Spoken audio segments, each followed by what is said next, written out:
సంఖ్యాకాండము 11వ అధ్యాయము. జనులు ఆయాసమును గూర్చి సణుగుచుండగా అది యెహోవాకు వినబడెను. యెహోవా దాని వినినప్పుడు ఆయన కోపము రగులుకొనెను. యెహోవా అగ్ని వారిలో రగులుకొని ఆ పాళెములోనొక కొనను దహింపసాగెను. జనులు మోషేకు మొరపెట్టగా మోషే యెహోవాను వేడుకొనినప్పుడు ఆ అగ్ని చల్లారెను. యెహోవా అగ్ని వారిలో రగులుకొనినందున ఆ చోటికి తబేరా అను పేరు పెట్టబడెను. వారి మధ్యనున్న మిశ్రిత జనము మాంసాపేక్ష అధికముగా కనపరచగా ఇశ్రాయేలీయులను మరలా ఏడ్చి, మాకెవరు మాంసం పెట్టెదరు?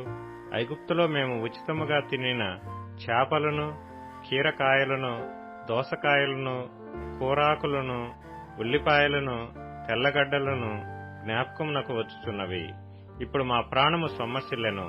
ఈ మన్నా కాక మా కనుల ఎదుట మరేమీయూ లేదని చెప్పుకొనిరి. ఆ మన్నా కొత్తిమీర గింజల వలె ఉండెను. చూపునకు అది బోళము వలె ఉండెను. జనులు తిరుగుచు దానిని గూర్చుకొని తిరుగట విసిరి లేక రోట దంచి పెనం మీద కాల్చి రొట్టెలు చేసిరి. దాని రుచి క్రొత్త నూనె రుచివలే ఉండెను. రాత్రియందు మంచు పాళెం మీద కురిసినప్పుడు ఆ మన్నా దాని వెంటనే పడెను.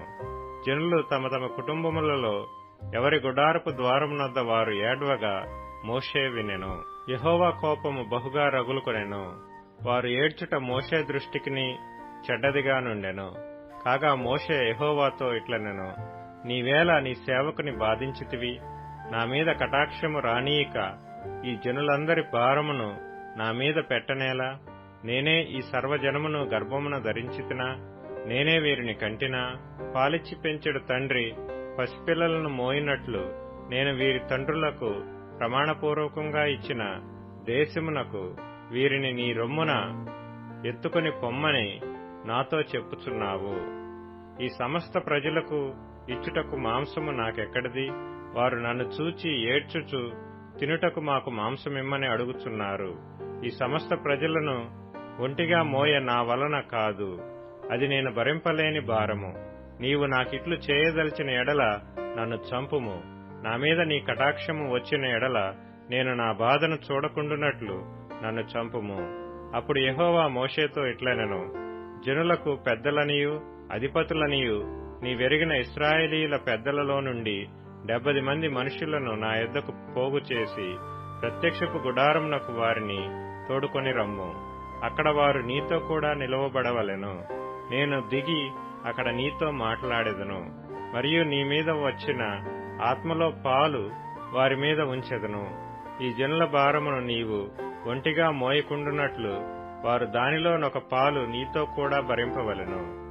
నీవు జనులను చూచి ఇట్లనము, మిమ్మును మీరు రేపటికి పరిశుద్ధపరచుకొనిడి, మీరు మాంసము తిందురు. యెహోవా వినునట్లు ఏడ్చి, మాకు ఎవరు మాంసం పెట్టుదురు? ఐగుప్తులో మాకు బాగుగానే జరిగినదని మీరు చెప్పుకొంటిరి గనుక యెహోవా మీకు మాంసమిచ్చును, మీరు తిందురు. 1 దినము కాదు, 2 దినములు కాదు, 5 దినములు కాదు, 10 దినములు కాదు, 20 దినములు కాదు, 1 నెల దినముల వరకు, అనగా అది మీ నాసికారంధ్రములలో నుండి వచ్చి మీకు అసహ్యము పుట్టు వరకు దానిని తిందురు. ఎలయనగా మీరు మీ మధ్యనున్న యెహోవాను నిర్లక్ష్యము చేసి ఆయన సన్నిధిని ఏడ్చి ఐగుప్తులో నుండి ఎందుకు వచ్చితిమనుకొంటిరి? అందుకు మోషే, నేను ఈ జనుల మధ్య ఉన్నాను, వారు 6 లక్షల పాదచారులు, వారు నెల దినములు తినుటకు వారికి మాంసం ఇచ్చేదనని చెప్పితివి. వారు తృప్తిగా తినునట్లు వారి నిమిత్తము గొర్రెలను పశువులను చంపవలెనా? వారు తృప్తిగా తినునట్లు సముద్రపు చేపలన్నీయు వారి నిమిత్తము కూర్చవలెనా అనెను. అందుకు యెహోవా మోషేతో ఇట్లనెను, యెహోవా బాహుబలము తక్కువైనదా? నా మాట నీ ఎడల నెరవేరునో లేదో ఇప్పుడు చూచెదవు. మోషే బయటకు వచ్చి యెహోవా మాటలను జనులతో చెప్పి జనుల పెద్దలలో నుండి 70 మనుషులను పోగు చేసి గుడారము చుట్టూ వారిని నిలువబెట్టగా యెహోవా మేఘములో దిగి అతనితో మాట్లాడి అతని మీద వచ్చిన ఆత్మలో పాలు ఆ 70 మంది పెద్దల మీద ఉంచెను. కావున ఆ ఆత్మ వారి మీద నిలిచినప్పుడు వారు ప్రవచించిరి గాని మరలా ప్రవచింపలేదు. ఆ మనుషులలో 2 పాళెంలో నిలిచియుండిరి. వారిలో ఒకని పేరు ఎల్దాదు, రెండవ వాని పేరు మేదాదు.